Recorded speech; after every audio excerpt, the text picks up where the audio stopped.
आपको पसंद आएगी। इसको अच्छे से चला लेंगे, मसाला अच्छे से मिक्स हो जाएगा।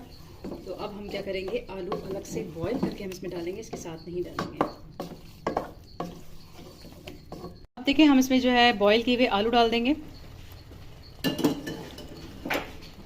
और फिर इसको अच्छे से पकाएंगे 5 से 10 मिनट के लिए, ताकि कीमा भी अच्छे से गल जाए, तेल ऊपर आ जाए।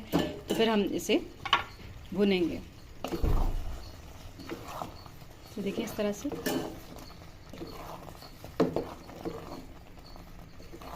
ऑयल ऊपर आएगा तो हम हरी मिर्ची डालकर इसमें चूल्हा बंद कर देंगे। हमारा जो है कीमे का सालन बिल्कुल रेडी हो जाएगा। तो देखिए बहुत ही मज़ेदार आलू कीमा बिल्कुल रेडी है। मुझे उम्मीद है कि आज की रेसिपी आपको बहुत पसंद आई होगी। तो काइंडली अगर आप मेरे चैनल पर नए हैं तो मेरे चैनल को सब्सक्राइब, लाइक एंड शेयर ज़रूर कीजिएगा। आपने बहुत ख्याल रखिएगा। नेक्स्ट रेसिपी तक के लिए अल्लाह हाफ़िज़।